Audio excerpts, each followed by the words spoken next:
Now, one thing that you might notice when watching something like Super Nanny is that because she's a stranger, the kids are kind of behaving better and things than they probably would if it's their parents. So, my last thing that I had said is that when the Punisher is somebody who's beloved and respected, the reason why it works well for Super Nanny to implement some of these discipline techniques with other people's kids is because they do tend to respect her. You know, the kids know, oh, Super Nanny's coming. She's really good with children. Like a lot of times their parents have really pumped them up.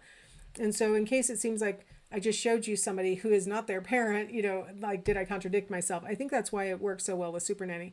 Plus, she has all these years of experience from being a nanny, so it's really she knows how to get past that problem with the kids not being her own children. So anyway, let's talk about different kinds of reinforcement techniques and different kinds of punishment techniques. Okay, so talking about reinforcement, there is positive reinforcement. I'm sure you've heard of that.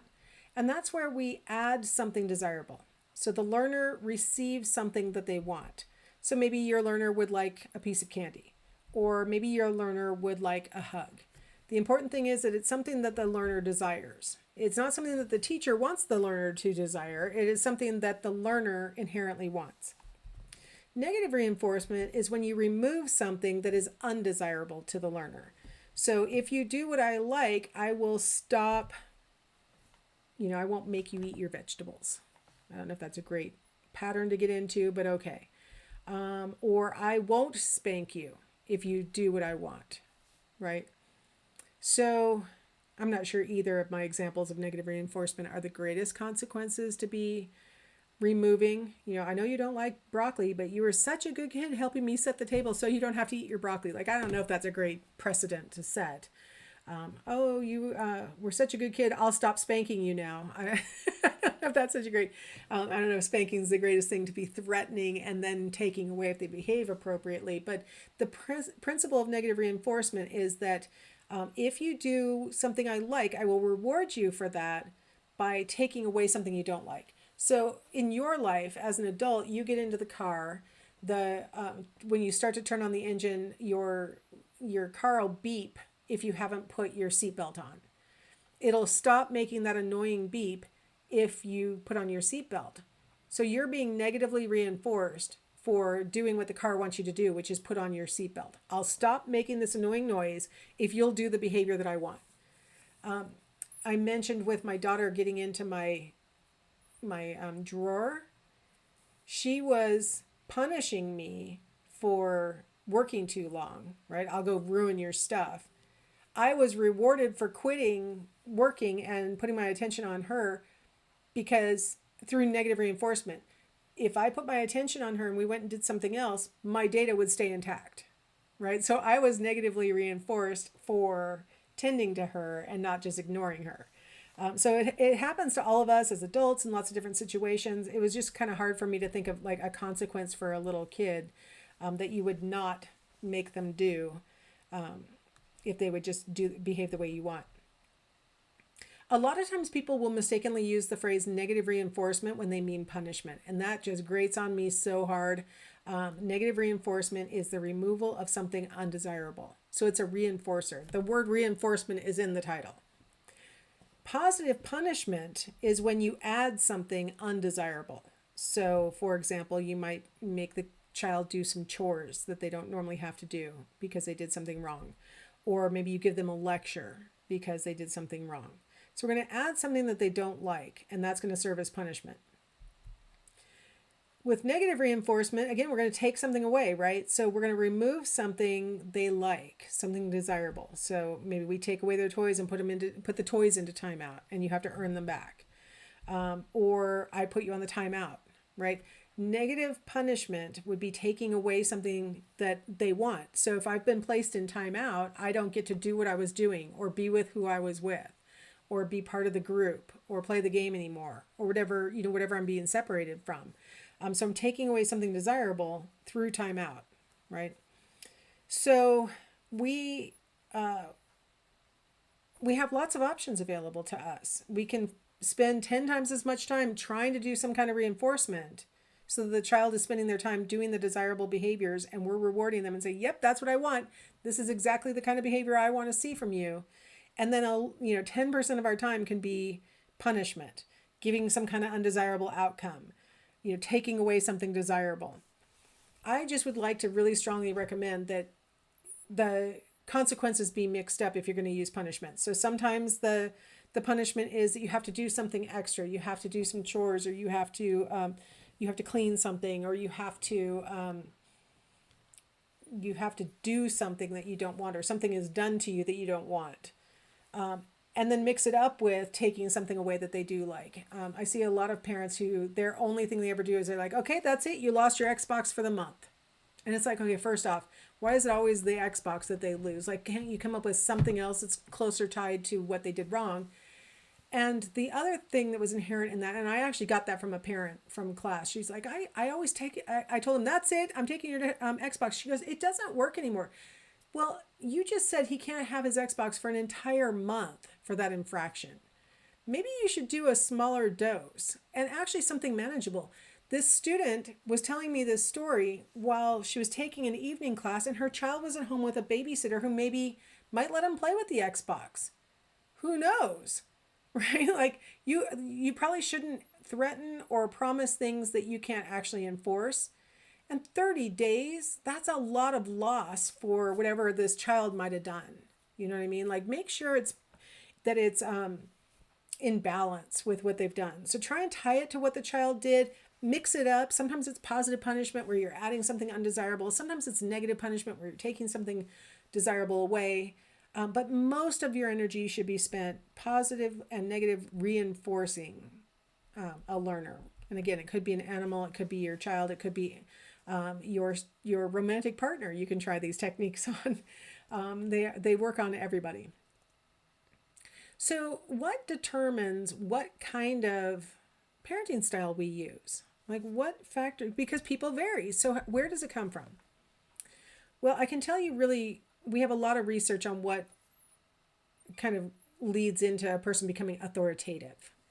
So, you can kind of imagine that authoritative parents have these characteristics and that permissive and authoritarian parents have something else.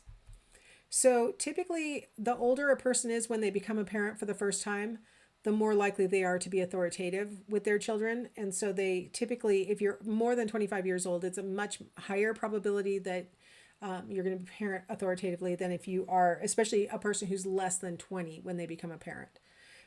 So that's one factor. Another is education level. The more education a person has, the more likely they are to raise their kids in an authoritative way.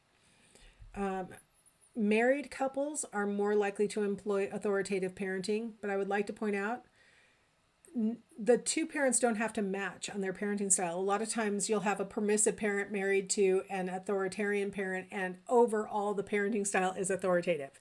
Like between the two of them, you end up with an authoritative kind of style.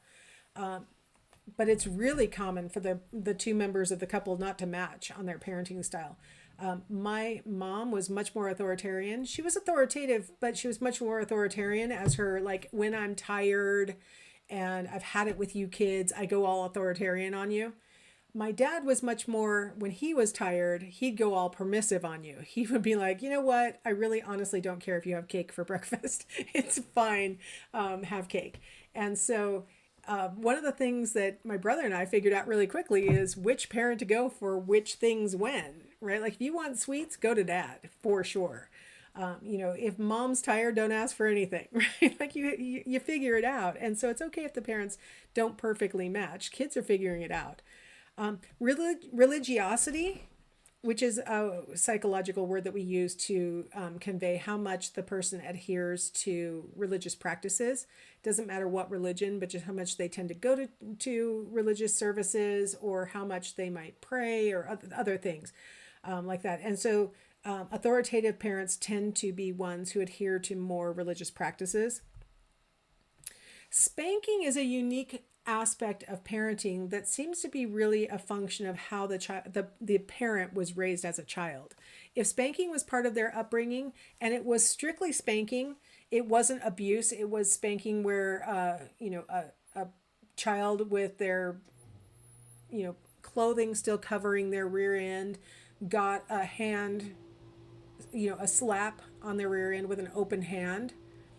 Though kids who are reared like that are more likely to grow up to be adults who may include that kind of discipline in their disciplinary repertoire.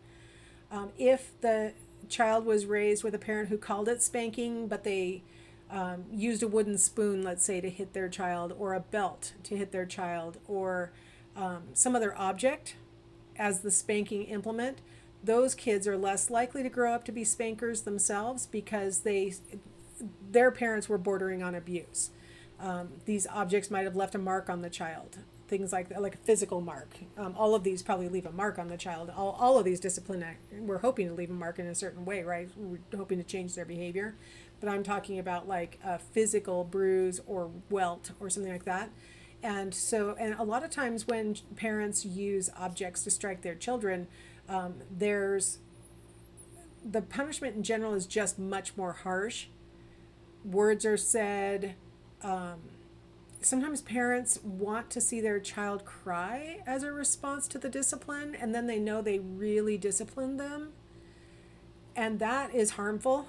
That is not desirable parenting. The child doesn't have to cry in order to learn something from the discipline. And so if a parent had that, that's bordering on abuse, and maybe depending on a person's experience might have actually been abuse. So a lot of times kids who were abused grow up to be like really restrained with their own kids. The vast majority of children who were abused as children grow up to be adults who are really restrained with their own children. There's a small subset who grow up to continue the cycle, but many more don't repeat the cycle. And so it has a lot to do with what role spanking played in a person's childhood, how much they adhere to the religious premise of spare the rod, spoil the child. There's a lot of things that kind of work together to determine whether spanking is part of a parent's repertoire. Our textbook talks about around the world, different countries have outlawed spanking and other things. Here in the U.S., it's not illegal to spank. The problem with here in the U.S. is that we use the word spank and we might mean something vastly different. My friend, her mom called it a spanking, and she would hit my friend with a wooden spoon. And my friend told me one time that the spoon actually broke. That's a lot of spanking to actually break the handle of the wooden spoon. And in my own upbringing, my mom would tell me to go get the belt for her to spank me with the belt. And we would try and pick one that we thought wouldn't hurt very much, things like that. That was more common in my childhood for parents to use objects like that. But I can tell you that in my children's upbringing, there was none of that. And in part because the function of spanking is to sort of snap the child out of it. And so in a very small child, it might be effective with your open hand, but as they get older, it may not work. And so you have to be a little bit more creative and use techniques that will snap an older child out of whatever the problem is. And it takes more effort. It's easier to lash out than it is to reason with a child. But in the long run, you end up with a child who is much more self-controlled and things like that than if you use physical punishment. All right, well, that's my thing on that. So let's go ahead and stop here, and we'll come back in the next segment and we'll talk about gender.